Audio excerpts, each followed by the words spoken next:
Think forward. Think Research Channel.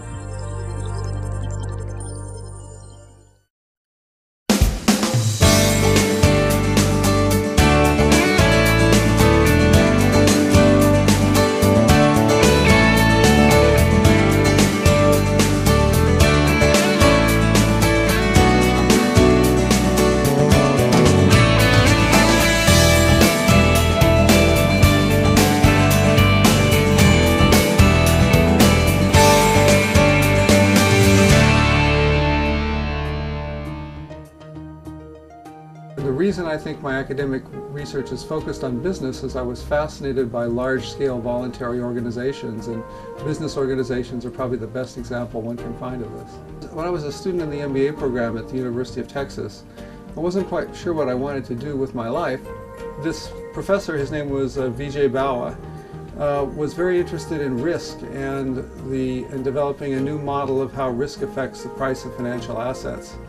And I found his research very interesting because I found it fascinating that one could predict the behavior of human beings with fairly elegant and simple mathematical models, and those would produce very realistic estimates of the prices of assets and solve real-world problems. I think that's probably what inspired me to become a finance professor. I think there are three things I really enjoy about teaching, one of which is learning from the students. The second is the ability of interaction with students to give one a new perspective on academic ideas, because students typically, although they have a much shallower knowledge, they tend to have a much broader knowledge than faculty members. So a student who's probably spends a lot of his time studying things totally unrelated to finance, when he sees a finance question, will sometimes have a very interesting perspective on it. And thirdly, I like the fact that it has allowed me to interact with very intelligent people around the world. I've taught on 4 continents, and I've really enjoyed that aspect of teaching. I think the Freeman School, and in general Tulane, is a very good learning environment because it features both a research active faculty and a fairly small institution, so that students can become involved with those research active faculty. Most of my research is on corporate finance, and it tends to be very broadly based in the sense that I use a lot of different techniques to look at a broad range of techniques to look at a fairly narrow slice of problems, primarily in corporate. The one area that I've done a lot of research on is executive compensation. Another area is the design of securities, that is, what securities a firm should issue to raise capital. Some work that I'm working on right now on option compensation and the changes in corporate compensation over the last 5 to 6, 7 years that tries to figure out whether firms have really changed their executive compensation in response to the corporate scandals surrounding Enron. I've received a number of requests, not so much from corporations, but from equity analysts who wanted information about and a perspective on executive compensation and how that affects the valuation of firms. And I got so many questions about that, I decided to prepare a presentation on the topic, and I've used it in both my classes and in executive seminars.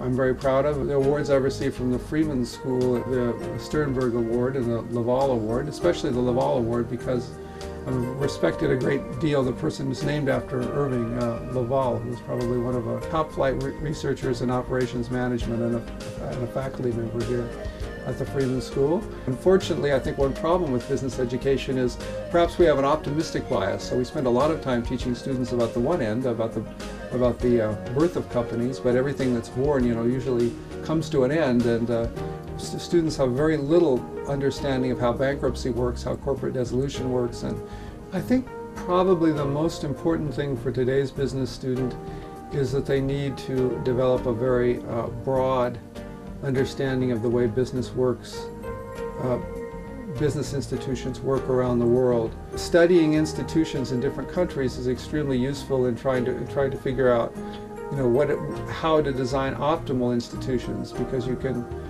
certainly see by looking at a broad menu of potential candidate institutions, you can certainly are more likely to find the best one than if you only look at those institutions in the U.S.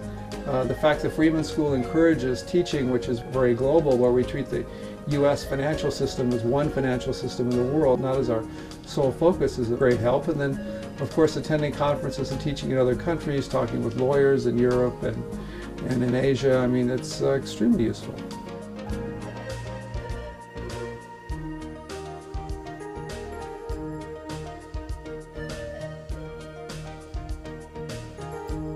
Hello, my name is Tom No, and I'm going to talk to you today about executive compensation and the equity investor.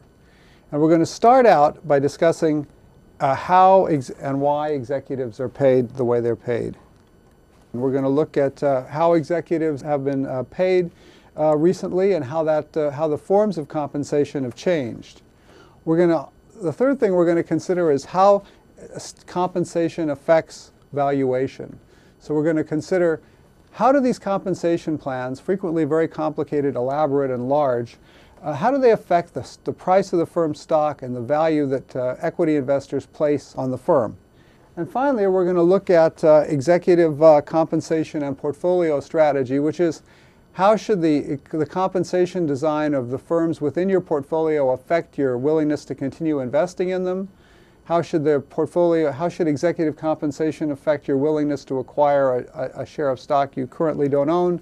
And how will compensation affect your willingness to try to reform or change the way the compensation package is formulated in a firm whose stock you own?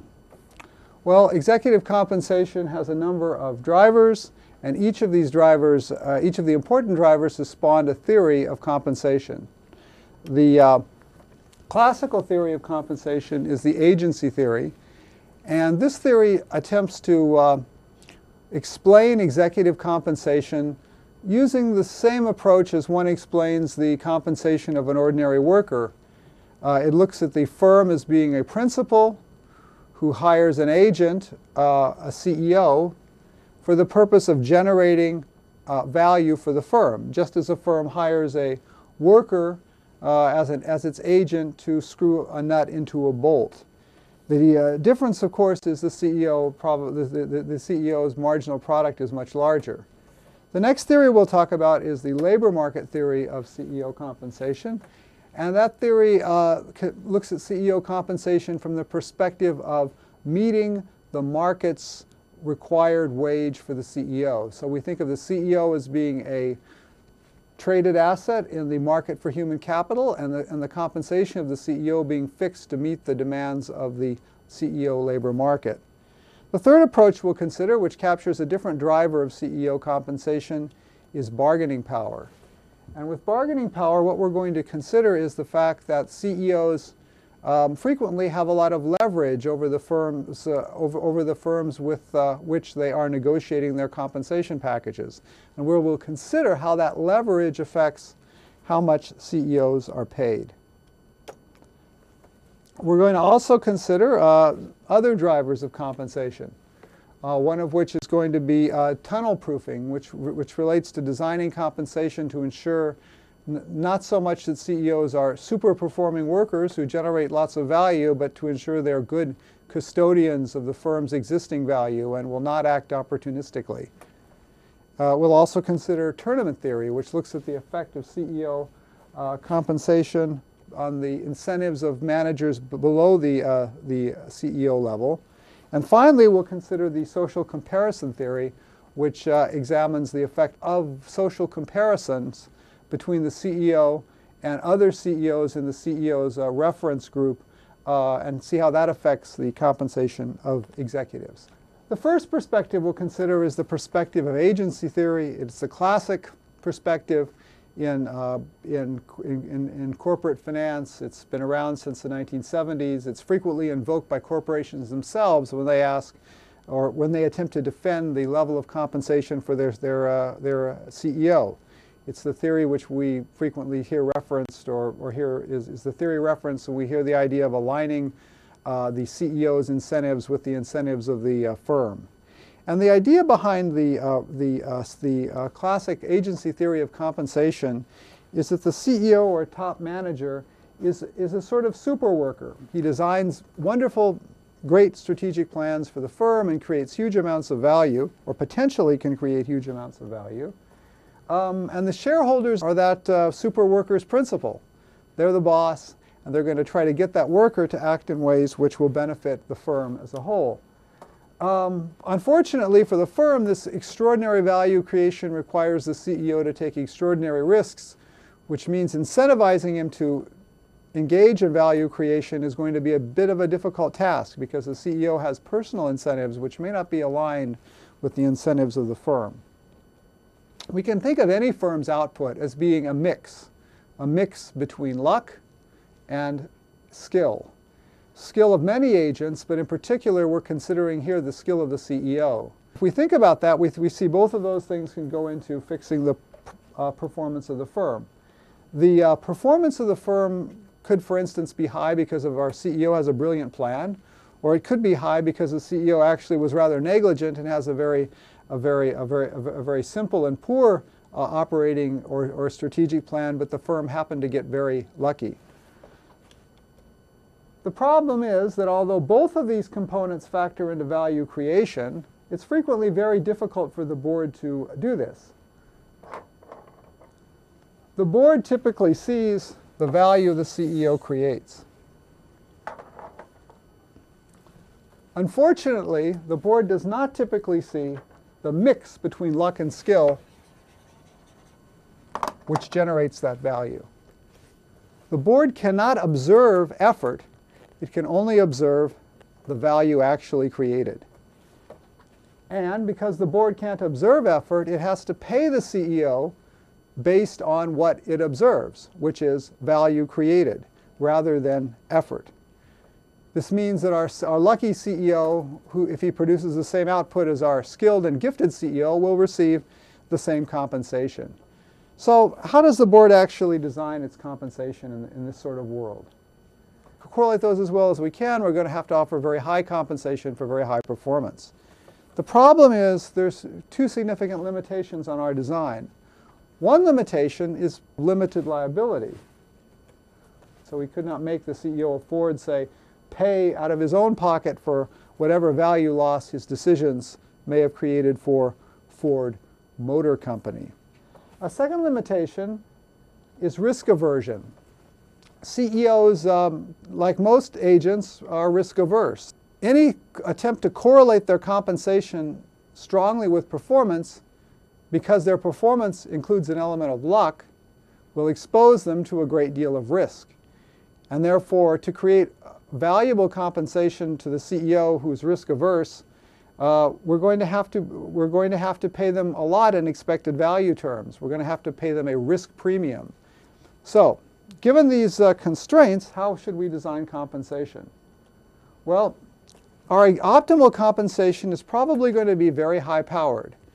Despite the costs in terms of high compensation, of paying the CEO very risky compensation, without making our compensation high-powered, we can't establish a strong relation between pay and performance, and therefore we can't motivate our CEO. So CEO rewards will typically increase dramatically when the firm moves from, say, good performance to great performance, because the very extreme levels of high performance are the strongest signals that we have that the CEO, in fact, has taken extraordinary effort. Okay, this will lead to compensation packages which have the form of a call options or even more high-powered compensation.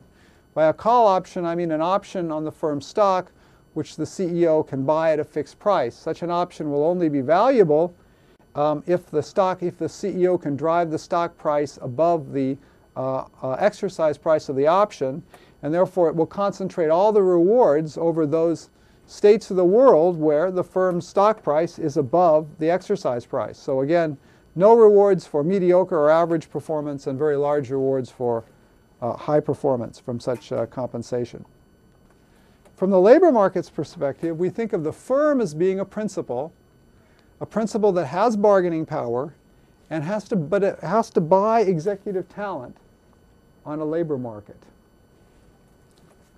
The more value the CEO has on the labor market, the more the CEO will earn. And what will generate value for the CEO on the labor market? If he has skills which are transferable, skills which are not just useful at the firm that's attempting to hire him, but are useful for competitive firms as well.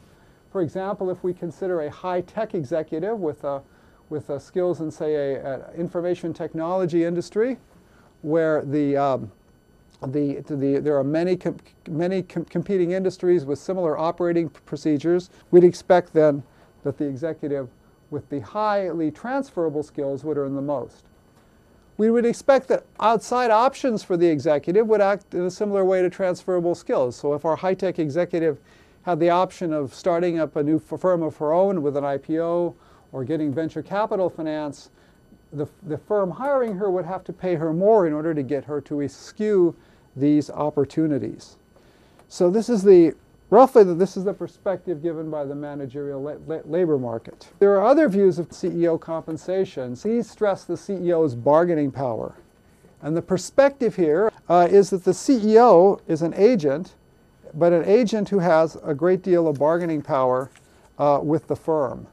And in that sense, he's an agent who really does not have a principal who's able to effectively supervise his activities. The CEOs frequently have a great deal of what we call firm-specific human capital, which means that it may be very costly to separate the CEO from the firm. Well, there could be both good and bad reasons for these costs. One very natural economic reason is just that the CEO's skills are highly firm-specific. Again, our prototypical example of the small-town banker would fit this. If we remove him from his job, the bank loses a lot of contacts, and the CEO loses the only real effective means he has from harvesting those contacts and turning them into economic profit. We can also think of less benign forms of CEO human capital. For instance, we could think of a CEO who has suborned the board of the firm, who's brought it under his control, and therefore can only be excluded from his executive chair through a proxy fight, which would be very expensive. But in either case, we would expect our CEO to have significant bargaining power, much more than we would expect in an arm's length transaction. We would expect his compensation to be related to this bargaining power. We would imagine that executives would earn a lot when they had a lot of bargaining power. So when would they have lots of bargaining power? Well, firstly, after a long tenure, we would expect CEOs to have much more bargaining power. The longer you're in the firm, the more firm-specific skills you get, the stronger your relationships with the board. We'd also expect compensation to increase with the weakness of the corporate board. A lack of corporate democracy would have the same effect. If the firm's governance mechanisms are poorly structured, they're easier for the CEO to capture. A low ownership concentration would again have similar effects, because when ownership concentration is low, no single shareholder has an incentive to invest in removing or restraining the CEO. The next theory we're going to look at looks at it from a somewhat different perspective, because instead of looking at the CEO as a super worker, it looks at the CEO as a fiduciary. So the idea here is that firms face very large costs from diversion of corporate assets. Legal and accounting systems typically are not robust enough to prevent all diversion. So there has to be someone at the top who ultimately acts as a guardian of the firm's assets. So therefore, the goal of compensation is to design a set of incentives which will induce the CEO to act as a guardian of the firm's asset base. The problem, though, is that there are always temptations. Temptations to our guardian to step off his watch and to let manipulation pass him by, or perhaps become actively involved in it. When top management, but not outsiders, realize that the firm is making a transition between being a very highly profitable growth firm and a very pedestrian value firm. It's going to have to choose between aging gracefully, that is, acknowledging reduced growth, reduced profit opportunities, accepting the revaluation of the firm and its reclassification by equity analysts, or trying to cover things up by puffing, that is, by lying and manipulating, and by pilfering, which means exploiting the asset base of the firm to the maximal extent possible for short-term gain, well, we can see that high-powered option-based compensation is not going to be very optimal in helping our firm to simply make the transition to being a value firm. The CEO will need strong incentives for honesty in the states of the world where the stock is going to underperform relative to expectations. And the more overvalued the firm seems to be, the more this temptation will be present to puff and pilfer. So the incentives for tunneling are going to be larger when the firm has very aggressive compensation, where the firm is at a transitional state, and where the firm is very overvalued. Also, clearly, the bigger the asset base, the more assets that are available, the more manipulation and the more diversion is possible. So the temptations will also be bigger the larger the firm is. You would predict that top management compensation would be large because managers have a large incentive to divert. You're talking about the potential to divert from a very large asset base, and it requires a large amount of compensation to eschew diversion, to get the manager to eschew diversion. We would also expect that compensation would be more closely related to size than profitability, because size is the measure of the asset base subject to diversion by the CEO. Compensation should also be performance-based in this world, but only gently performance-based. We need to give incentives to the manager even when his performance is subpar in terms of stock price, in order to give him incentives to make truthful disclosure and to protect the asset base in less than optimal states of the world. This theory was developed by Lazar and Rosen in a pioneering paper in 1981. And it looks at the following trade-off. One can think of the key executive positions in the firm as being tournaments. And there's an incentive there for executives when they attempt to gain promotion within the firm. One can think of that incentive to gain promotion as an attempt to capture a prize in a tournament. We can think of the boss's salary as being the prize that's offered to an executive who attempts to win promotion to the boss's job. How valuable is this prize? Well, like any prize, the value of the prize is going to depend on the size of the prize and the probability of winning it. Which means if the chance of winning the prize is small, the prize itself must be large. We would expect if an organization is flat, which means that there are many subordinates reporting to one superior, in which case the chance of any one subordinate winning the prize of promotion is small, we would expect the size of the promotion prize would have to be large to motivate effort, i.e. his boss's salary would have to be large. So the results of this theory are that the flatter the organization, the larger the compensation of executives, the greater the role of luck, the larger the compensation. If there was a great deal of luck involved in the compensation of executives, we would expect that there would be less incentive to work because an executive could think by pure luck he could capture the prize, and therefore, again, the size of the prize would have to go up to maintain commensurate incentives. And finally, we'd expect that the compensation of high-level executives would motivate low-level executives, and therefore, in studying compensation of executives below the senior level, we should look not just at how well they're paid, but how well their superiors are paid. So this theory emphasizes the secondary effects of executive compensation or CEO compensation on lower-level executives in the firm. The four theories we've talked about so far have emphasized a rational model of executive compensation determination. Executives are being paid based on rational calculations by boards. A different approach is the social comparison theory. This perspective looks at the board salary determination problem as a sociological problem. In essence, the boards have very little information that they can set salaries on. They set the salary of the CEO based on the salary of so-called focal executives. Executive compensation is going to be related to the compensation of executives in the same industry, which is not very surprising. It's also, though, more surprisingly, going to be related to the compensation of executives in the industries in which the board members participate.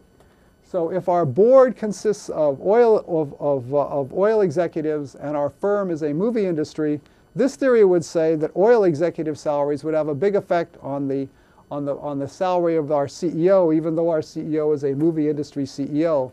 Why? Because the board members come from the oil industry and therefore use company executive salaries as focal or reference points.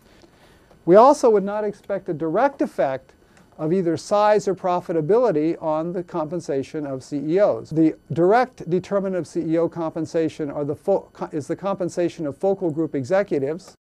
Okay, so we've looked so far at a number of different theories, each of them keyed off different drivers for different drivers of CEO compensation.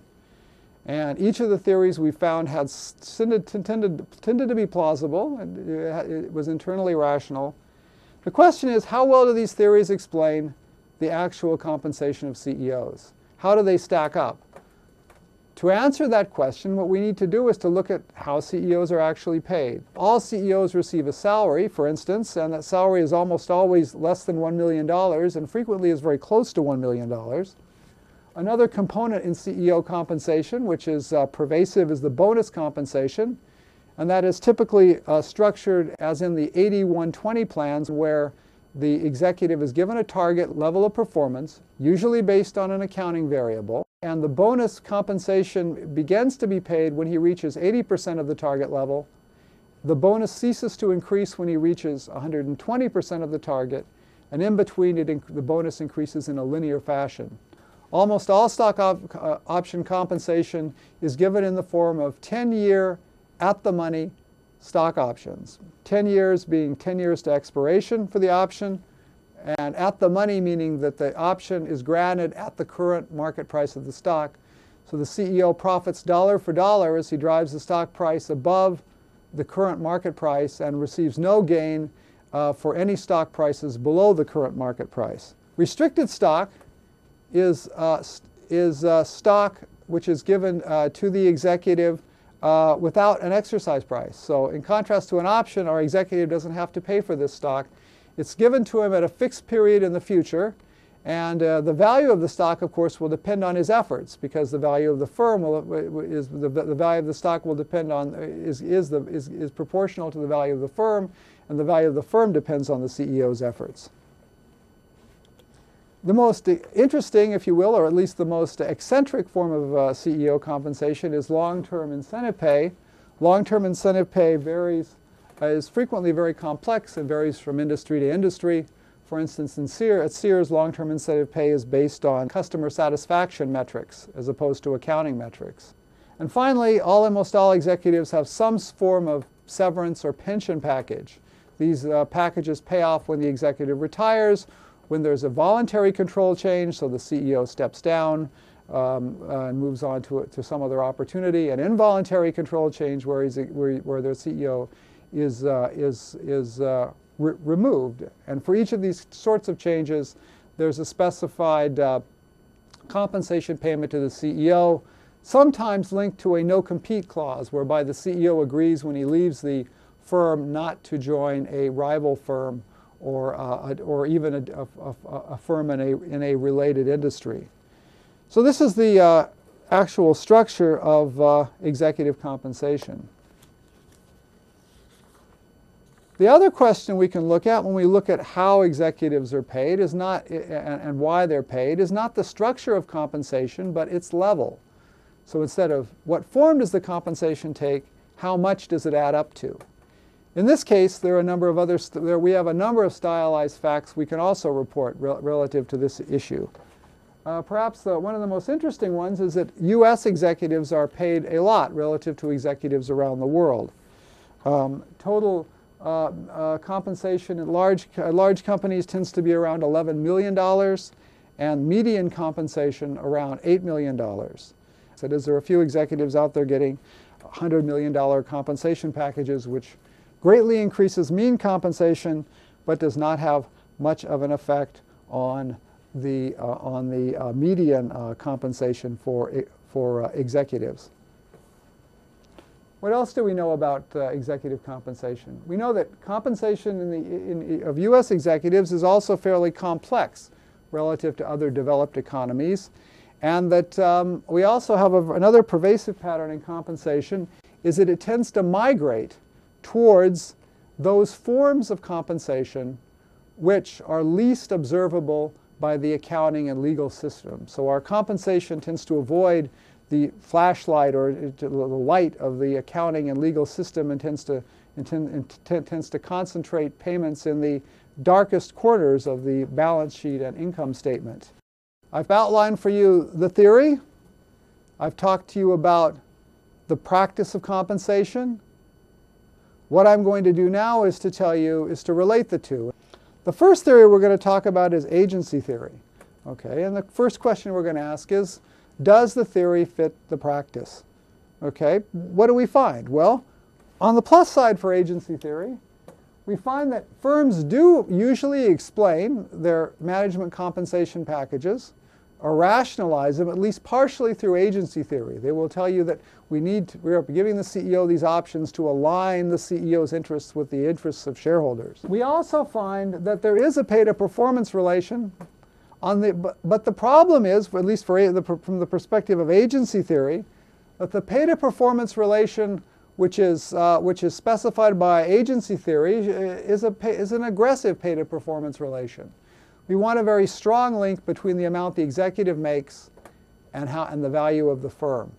However, we find a much weaker link in practice. Even more troubling, we find huge variations across countries in the way compensation is structured and in the level of compensation. And this is puzzling because agency theory is a theory which should apply everywhere. What about the idea that managerial labor markets drive CEO compensation? Well, certainly we find some support for that idea because we found that CEO turnover has dramatically increased since the 1970s. Increased turnover implies that the CEO skills can be used in more than one firm, or that CEO skills appear to be becoming more transferable.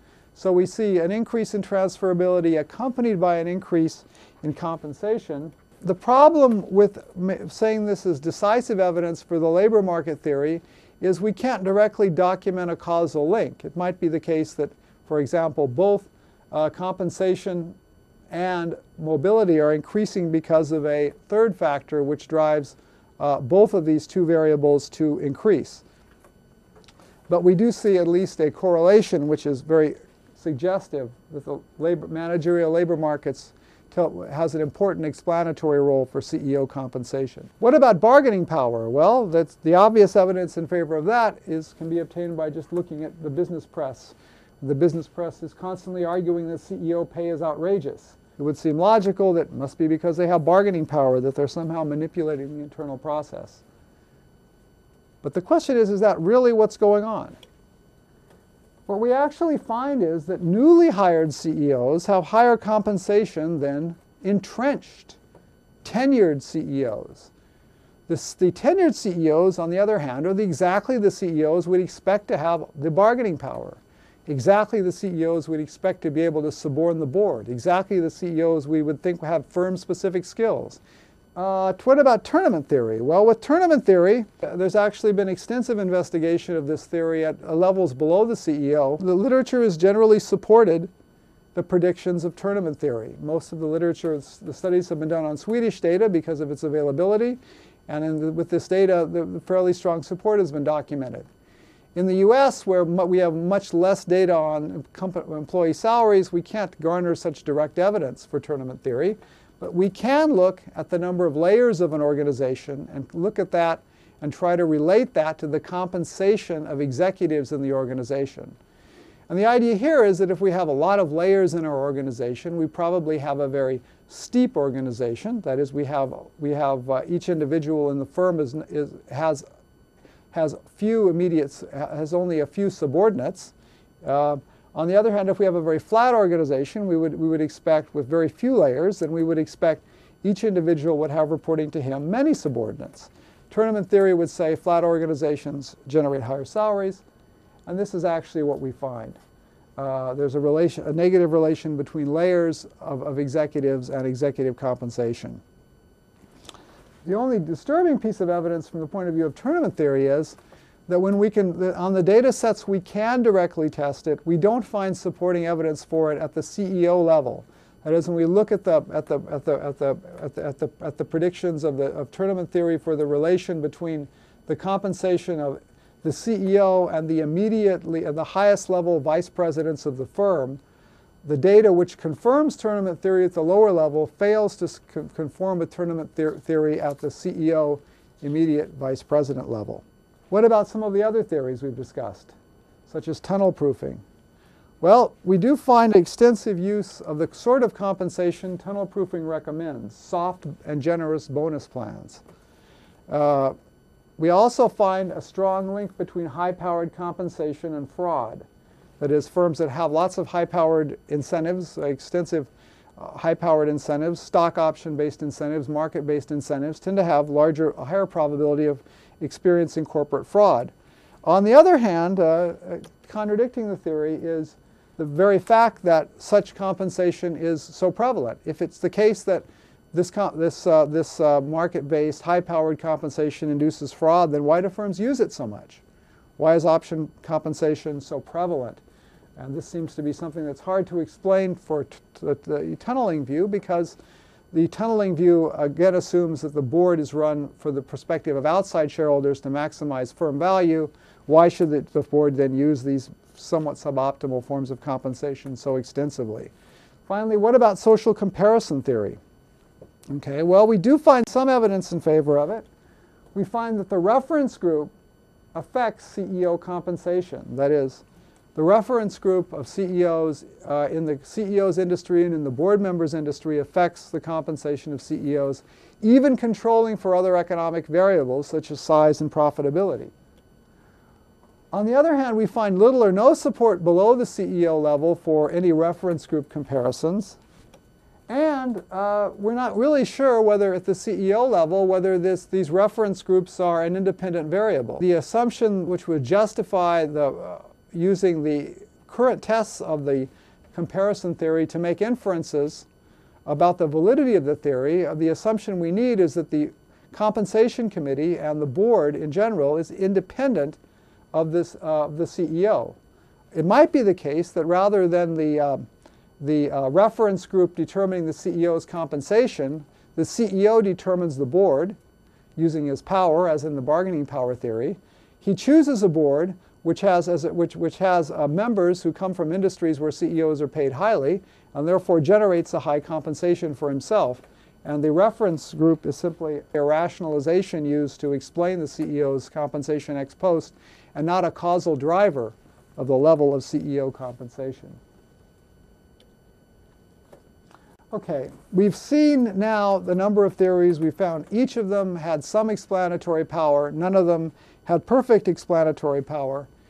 And we've looked at the way compensation is, if you will, in a sort of tenseless present. Now we're going to look at CEO compensation from a dynamic perspective. We're going to look at how CEO compensation has changed. And what do we find here? Well, we could start our study of CEO compensation perhaps in the 1920s, but given the time constraints, we're going to start here, we're going to start at a closer date in the 1980s. And we're going to try to see what's happened to CEO compensation over this period and what we can learn from what's happened to CEO compensation.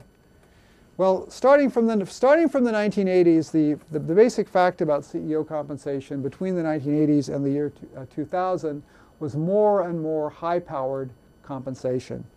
CEO compensation increases by a factor of 4 to 6, and most of the compensation increase is in the form of high-powered equity stock-based incentives.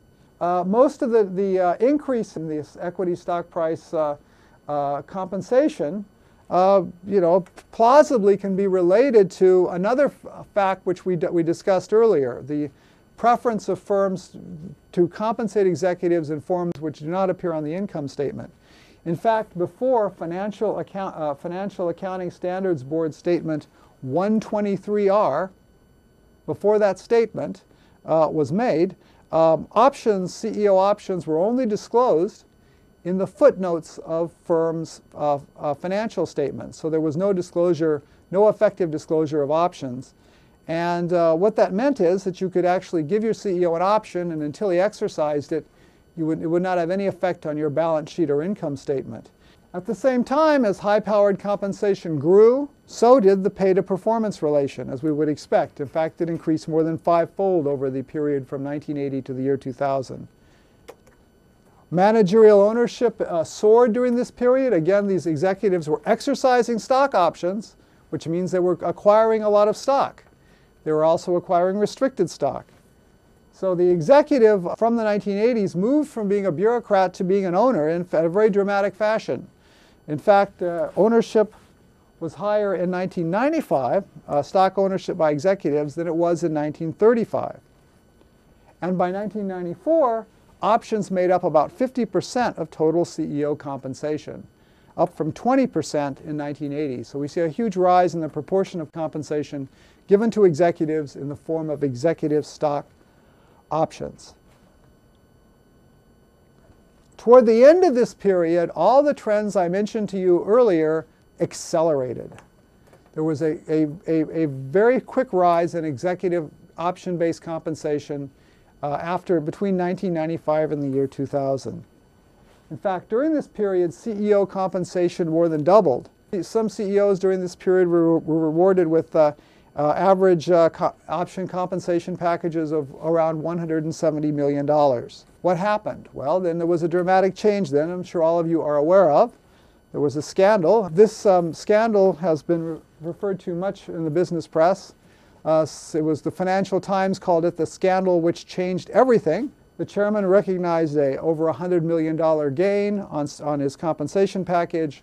Other executives recognized over $60 million in gains. Yet ordinary investors lost everything. And this led to the conclusion that there was something radically wrong with executive compensation. This conclusion was amplified by a number of other corporate scandals occurring about the same time. This led to this wave of outrage about CEO compensation, particularly stock options, and it led to more pressure for expensing of options, which culminated in the passing of Financial Accounting Standards Board Regulation 123R, which aimed to force firms to account against their income executive stock option grants. So, as one might expect, with all the pressure on executive stock options, firms began to at least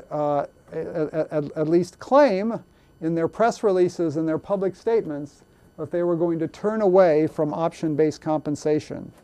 In fact, we find that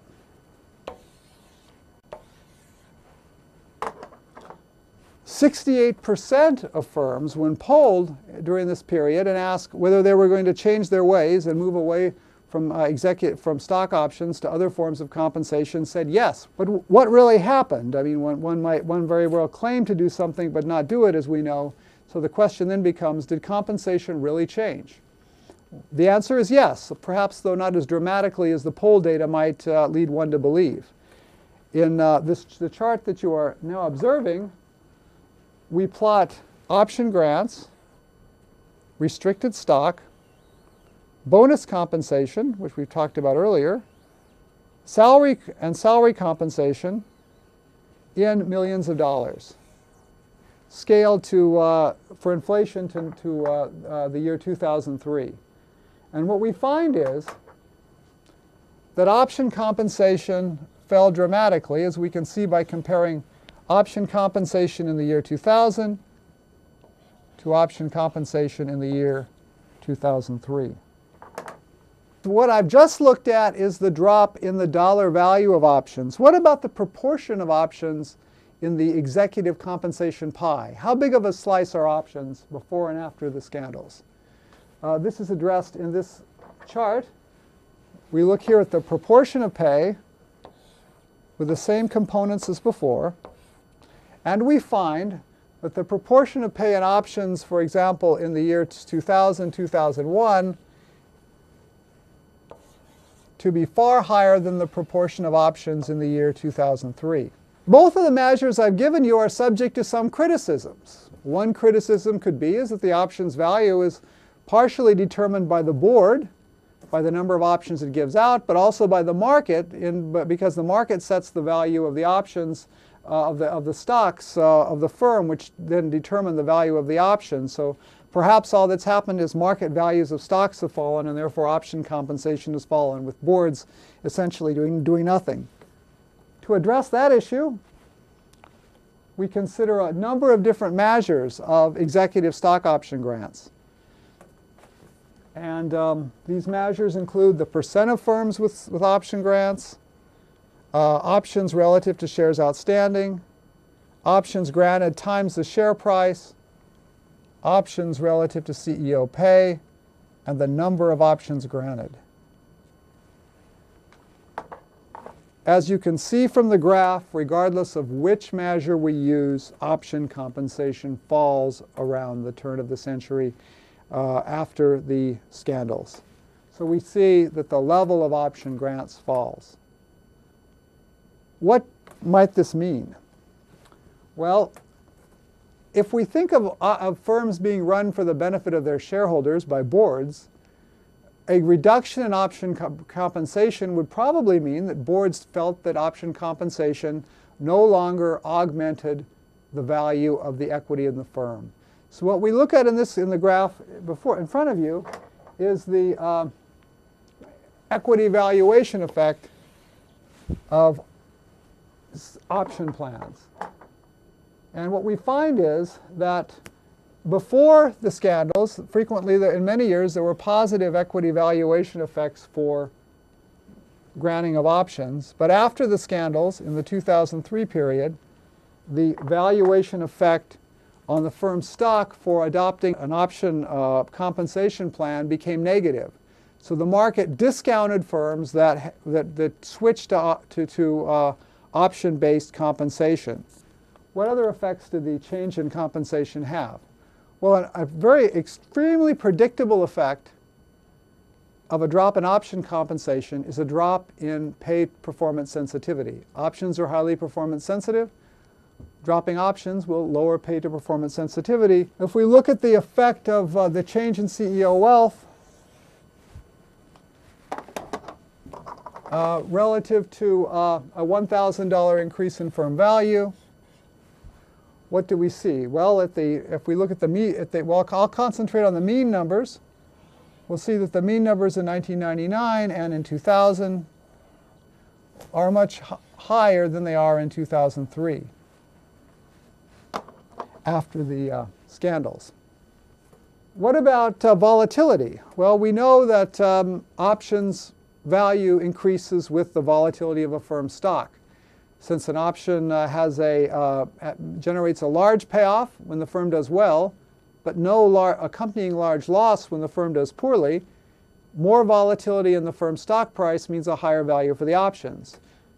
Not surprisingly then, less options in the CEO's compensation means the CEO benefits less from volatility.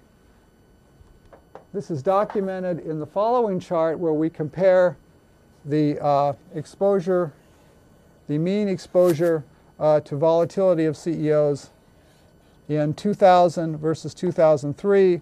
And again, we see a drop in volatility exposure. Now we want to look at the short-term effect, the immediate effect of dropping or adding an option compensation plan. We find that for firms with a high predicted probability of having option-based compensation, who then drop options, we find that such firms have a positive stock price reaction, which is significant. So we find that if the market thinks you're going to use option compensation and you drop it, and you're in the period after the scandals, your stock price will rise.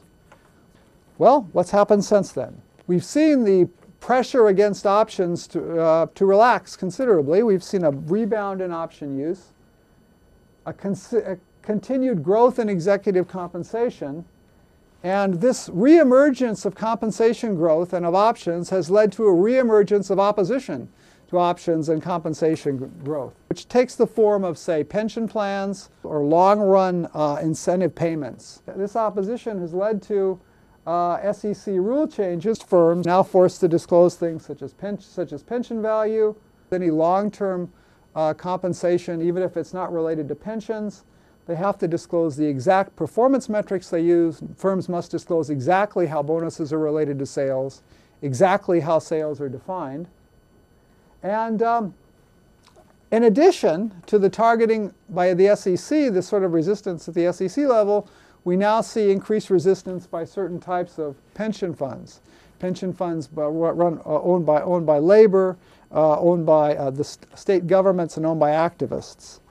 A classic example or a stereotypical example of this opposition will be a statement by the governor of Florida and head of the State Pension Board of Florida, who said he was incensed by the amount of executive compensation paid for the lack of performance. That is, if Mr. Jeb Bush is incensed about executive compensation, does what he's incensed about have a truly deleterious effect on the value of the firms in the Florida pension systems portfolio? And that's the question we're going to turn to next, of executive compensation. If we pay our executive a lot, what will it really do to our performance? Let's take as an example an executive who's identified as being overpaid by the media, the executive of Albertsons in 2003. The net income of Albertsons then was $444 million. The CEO's pay was $13.6 million. So what would be the direct effect on net income if we could do more than satisfy Mr. Bush? If we could in fact turn the CEO of Albertsons into our slave and therefore pay him nothing, how much would Albertsons' stock price increase? Well, we can see that the net effect on the net income of enslaving the CEO would only be about a 1.8% increase in net income, which is rather small relative to firm value. Perhaps because the direct effects of CEO compensation on firm value are not very large, even if we pick the most egregious possible cases, we see that profit-oriented stock investors typically do not focus on the level of CEO compensation. They may focus on who gets the compensation, wishing another CEO received the compensation, and they may focus on forcing the current CEO out. They may focus on the way the CEO is compensated, but they rarely focus on the level of CEO compensation. However, frequently this is a focus for union, state, social activist investors, and it seems, I would say, from the data that this focus is not entirely motivated by a concern about stock price, but either a concern to limit it or a concern to highlight it. For instance, a union attempting to negotiate a pay increase may want to highlight how overpaid, quote unquote, the CEO is. Does this mean poor compensation doesn't matter, even though its direct effect is not enormous on firm value typically? Overpaid CEOs may be a sign of, in general, poorly designed compensation. And we know that poorly designed compensation can increase fraud, it can increase earning manipulation, and it can increase risk-taking behavior by the firm. The CEO's overpayment may be a signal of a general problem with CEO compensation. More generally, poor compensation design could be a signal of simply overall poor governance. The question that we have to ask if we want to step back a little bit from this and summarize is, how does it really matter if you're an equity investor? How much time should you spend worrying about how much your CEO is paid? Does it really matter to you? And in order to understand that, we probably need to take a bit of a step back from the many intricate theories we've looked at and the charts and the data, and kind of look at a summary of the results and then try to relate those to the actual problem a real equity investor faces. Our equity investor knows that executive compensation in the U.S. is higher and more high-powered than compensation in the rest of the developed world. Firms will attempt to shape their compensation to minimize accounting effects and minimize disclosure. That is, they tend to put the executive's compensation in the least visible possible portion of the firm's financial statement and prospectus. We know that CEO compensation tends to be most affected by social comparison. CEOs tend to be paid with the kind of bonus plans, the gently increasing, generous bonus plans we would associate with ensuring responsible stewardship. We've also found that the increase in the competition in the CEO labor market leads to a greater degree of compensation for CEOs, which is exactly what we'd expect from the labor market theory. Below the CEO level, we tend to find compensation is most affected by tournaments. Again, tunnel proofing matters because we can see from the sort of compensation non-CEO executives receive, which is typically based on accounting measures and has this gentle positive increase in performance consistent with tunnel proofing. And although now at this lower level we frequently see more high-powered accounting-based incentives, particularly for marketing and sales executives. So we find that we do find some support in the actual data for all of these theories. Since 2000, we've seen that levels have fallen since the scandals, but then risen again. Overall, though, executive compensation has become less option-based, and the financial market seems much less in love with option-based compensation than it was before the scandals of the turn of the century, whether we look in terms of long-term performance of the stock or in terms of short-term gains. We found the direct shareholder gains from lowering CEO compensation are usually small, but the indirect effects of lowering CEO compensation may be large. What should this lead us to think? Should we invest in firms with high option compensation, not invest in them? Should we try to reform these firms or not reform them? The key question before us is, will it really help the equity investor to change the way firms are compensated? Well, in order to answer that question, we have to simply note that even if reforming executive compensation benefits firms as a whole, it's not clear that the benefit outweighs the cost for an individual portfolio investor. Such an investor is going to actually have to pay very large costs in trying to change a firm's compensation package, but will only capture a small fraction of the benefit, as a portfolio investor will typically or almost always own only a modest fraction of the firm's stock. So the net benefit to portfolio investors from trying to engender corporate option reform is less clear even than the question of whether or not such reform would raise the value of would raise firm value. Well, I hope that this summary and my resulting lecture and my discussion has been useful for you. I'd like to thank all of you for tuning in to the research channel and my presentation.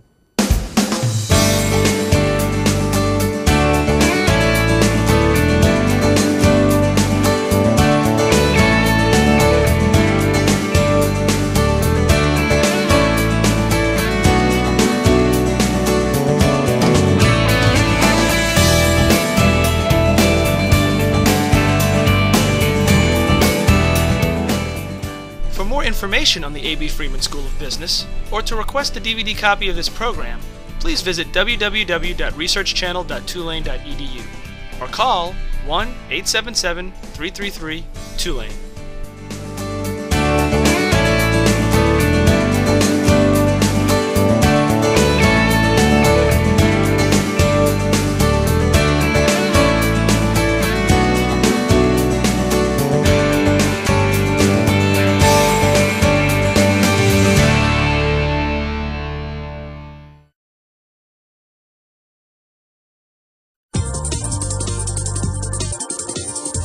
Think forward.